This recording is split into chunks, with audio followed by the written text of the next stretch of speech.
Hi, welcome to Aini kitchen. இன்றைக்கி நம்ம capsicum gravy எப்படி செய்கிறதுன்னு சொல்லி பார்க்கலாம் வாங்க. அதுக்கு ஒரு பேனில் 1 டேபிள் ஸ்பூன் அளவுக்கு ஆயில் எடுத்துக்கிறோம். ஒரு குடமிளகாயை இந்த மாதிரி க்யூபாக கட் பண்ணி வச்சுருக்கேன். அதை ஒரு 2 மினிட்ஸ் நம்ம எண்ணெயில் வதக்கி தனியாக எடுத்து வச்சுக்கலாம். இப்போ அதே பேனில் எண்ணெய் எதுவும் சேர்க்க வேண்டாம், அதில் இருக்கிற எண்ணெயே நமக்கு போதும்.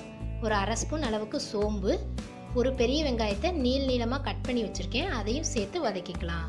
இதை நம்ம கிரைண்ட் பண்ண தான் போகிறோம், அதனால் உங்கள் விருப்பத்துக்கு தகுந்த மாதிரியும் நீங்கள் இதை கட் பண்ணி வச்சுக்கோங்க. கொஞ்சமாக இஞ்சி பூண்டு, ஒரு 3 டேபிள் ஸ்பூன் அளவுக்கு தேங்காய்,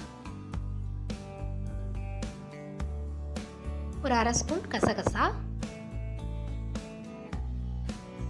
கொஞ்சமாக நிலக்கடலையும் ஆட் பண்ணிக்கோங்க.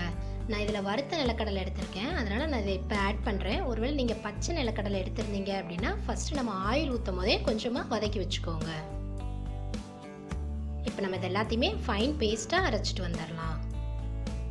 இப்போ அதே பேனில் ஒரு 2 டேபிள் ஸ்பூன் அளவுக்கு எண்ணெய் எடுத்துக்கோங்க.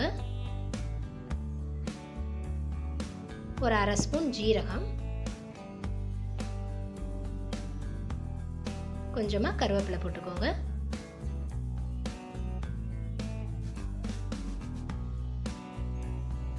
ஜீரகம் நல்லா பொரிஞ்ச உடனே நம்ம அரைச்சி வச்ச பேஸ்ட்டையும் இதோட சேர்த்து ஆட் பண்ணிக்கலாம். இதை நல்லா கலந்து விட்டுக்கோங்க. இப்போ இந்த கிரேவிக்கு தகுந்த மசாலா பவுடர்லாம் நம்ம ஆட் பண்ணிடலாம். ஒரு 1/4 ஸ்பூன் அளவுக்கு மஞ்சள் தூள், ஒரு 1 டேபிள் ஸ்பூன் கொத்தமல்லி தூள். இந்த கிரேவிக்கு உங்களுக்கு எந்த அளவுக்கு உரப்பு தேவையோ நீங்கள் அந்த அளவுக்கு மிளகாய் தூள் ஆட் பண்ணிக்கோங்க. நான் ஒரு 2 டேபிள் ஸ்பூன் அளவுக்கு மிளகாய் தூள் ஆட் பண்ணிக்கிறேன்.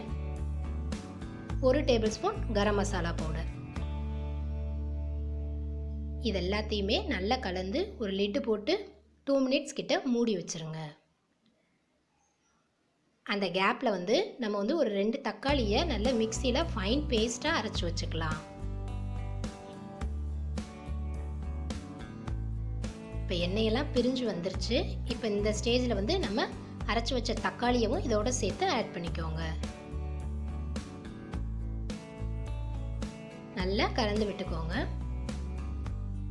இந்த கேப்சிகம் கிரேவி சப்பாத்தி, நான், இட்லி, தோசை இது எல்லாத்துக்குமே ஒரு நல்ல சைட் டிஷ்.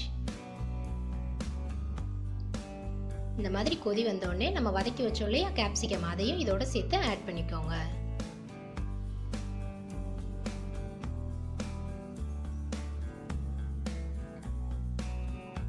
அவ்வளோதான், கொஞ்சமாக கொத்தமல்லி இலையை மேலே தூவி விட்டுருங்க. ரொம்ப ஈஸியாக நமக்கு கேப்சிகம் கிரேவி ரெடி ஆயிடுச்சு. உங்களுக்கு இந்த வீடியோ பிடிச்சிருந்துச்சுன்னா ஐனி கிச்சனுக்கு சப்ஸ்கிரைப் பண்ணுங்கள். தேங்க்ஸ் ஃபார் வாட்சிங்.